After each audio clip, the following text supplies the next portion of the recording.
la personne qui m'a émancipé philosophiquement, ça s'est passé à Dakar. Et je te dirais, ça s'est passé l'année dernière. Ok. Ouais, il y a quelqu'un qui m'a émancipé, qui m'a aidé, qui m'a donné un bon coup de pied au derrière. Et grâce à lui, j'ai réécrit mon acte de naissance. Ok. Voilà. C'est fort ce que tu dis. Yes. J'ai réécrit mon acte de naissance grâce à ce gars-là. Qu'est-ce qui t'a fait? Ouais. Je marchais de... Attends, je te donne un setting de délire encore. Je me suis retrouvé à discuter avec 3 rabbins au Mamel. Ah, cette histoire, elle commence mal. Tu vois, voilà. Déjà. En plus, c'est Rosh Hashanah demain. Voilà, on est dans la période du Nouvel An hébraïque, etc. Donc voilà un peu le délire, quoi. Tu t'es retrouvé... J'étais avec 3 rabbins. Au Mamel. Au Mamel. Dans quel coup? Non, gars. Comme on dit en Côte d'Ivoire, dame. Non, moi, je veux savoir. Dame, non. C'est un autre niveau, quoi. Non, mais quand tu n'as pas de limite, tu abordes les gens. Ouais. Et les gars, quand ils voient que tu viens les voir avec respect, ouais. parce que tu veux comprendre, tu veux connaître, mais les gars, ils ouvrent la porte. Ouais. Donc, je me souviens avec 3 rabbins, des jeunes, hein, des rabbins, comment on dit, Chabad. Les Chabad, c'est des missionnaires, mais pas missionnaires au sens catholique, chrétien, c'est-à-dire convertir, mais missionnaires au sens ramener les Juifs à la foi. Mais les Chabad, tu les vois habillés en noir, etc. Ouais. Donc, moi, je me suis retrouvé avec 3 rabbins, Lubavitch, Chabad, quartier Mamel à Dakar, en train de philosopher. Et vous êtes resté combien de temps à parler? Gars, dame. On a décortiqué la Torah, C'est-à-dire, c'est ça la beauté de la chose. Quand tu es dans une démarche philosophique, c'est que t'as pas... En tout cas, selon ce que je vis, parce que c'est pas des vérités, c'est comme ça que moi je la vis. Je suis homme, rien de ce qui est humain, mais étranger. Donc voilà. Donc ça, c'est le début de la... C'est pas eux qui m'ont... C'est pas eux qui t'ont fait réaliser... Non. Ça, c'est l'intro. Ouais. Ça, c'est là d'où je suis parti.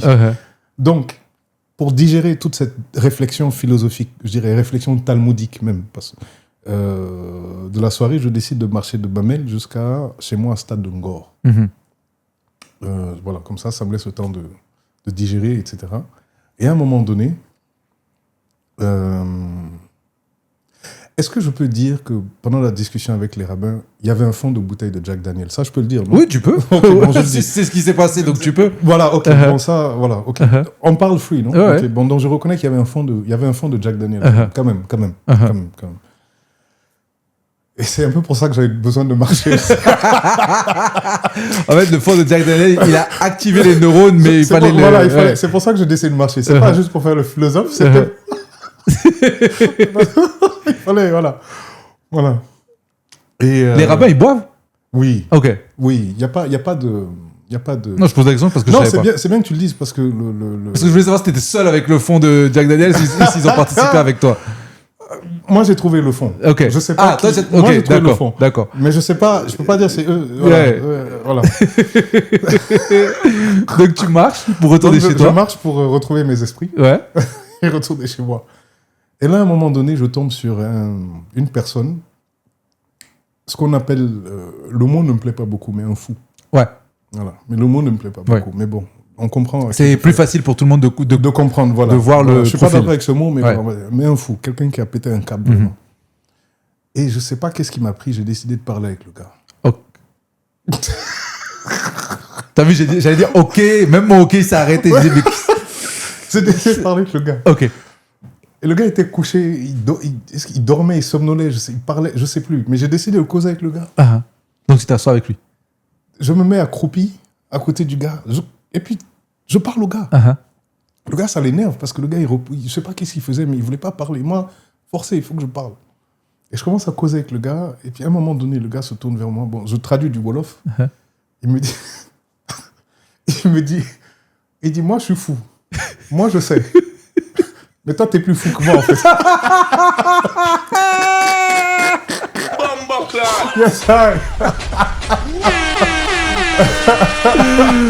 Oh, mais comment tu te sens quand il te dit ça? Mais ça, ça, c'était l'épiphanie. Alléluia. Il m'a délivré mon acte de naissance. Là. Il m'a fait renaître. Et t'as dit, ouais, non. Qu'un gars qui soit sorti du système, genre il a pété il est sorti de Babylone complètement, genre il est out. Il est out. Il n'a plus. Il est sur Il a une dit, autre mais galaxie. moi, je suis fou, hein. Il a dit, Mais moi je suis toi. fou. Moi je sais. Mais toi tu es plus fou que moi. Ouh, Ah, c'est la meilleure anecdote, yes, celle-là. ça. Oh, quand il m'a sorti le truc, c'est-à-dire, ça fait une...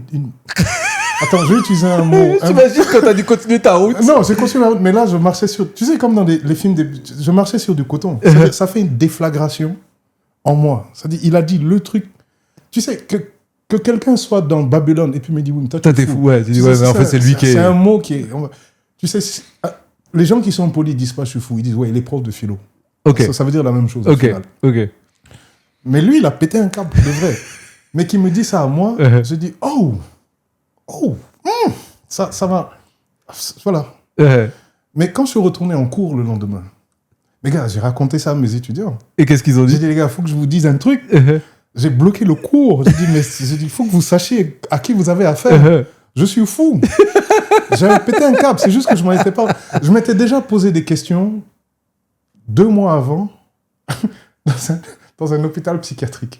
C'est pas moi qui étais interné là-bas, mais j'étais allé là-bas dans le cadre d'une association que j'ai co-montée avec d'autres personnes qui sont très, très engagées dans le changement social.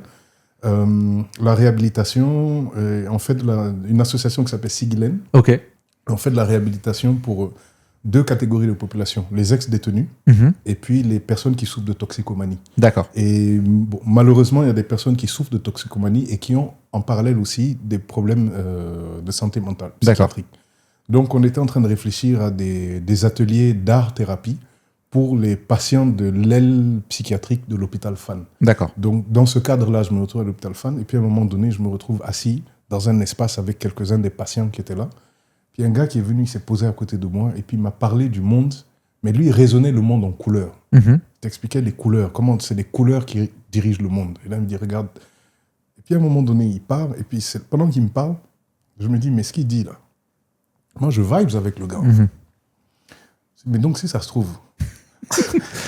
J'ai ma place En ici. fait, la seule différence, c'est qu'eux, ils sont internés. Ouais, comment je sors? Moi, je rentre chez j'habite à côté à Angor. Mais en fait, si ça se trouve, c'est juste que eux, ils sont sous médication, machin.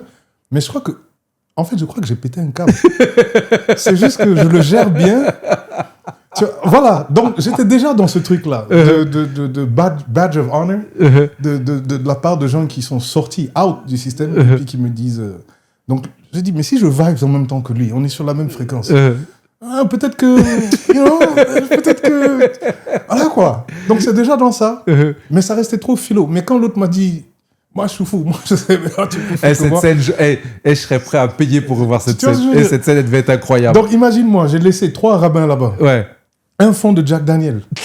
En train de marcher, en train de philosopher, en train de machin. Et puis, un fou qui me dit, tu es plus fou que moi. J'ai dit, non, mais moi, ça y est, quoi. Non, mais quelle journée incroyable. Tu vois ce que je veux dire? Donc, quand je suis retourné en cours le lendemain, j'ai dit, aujourd'hui, est-ce qu'on va faire... Attendez, avant de faire cours, je vais vous expliquer, quoi. Voilà. Parce que j'ai ce truc-là de real talk avec les étudiants. Parce que c'est pour ça que je te dis, c'est important pour moi d'apparaître autant que possible authentique. On n'est jamais complètement authentique quand tu es dans une posture bien conditionnée comme ça, mais de me donner la permission de sortir des sentiers battus pour qu'eux aussi sentent ça. Ouais. Et puis, donc voilà. Non, incroyable. Et Franchement, l'histoire, elle est incroyable. Ouais. L'histoire, elle est incroyable. Ouais. Le OV Show.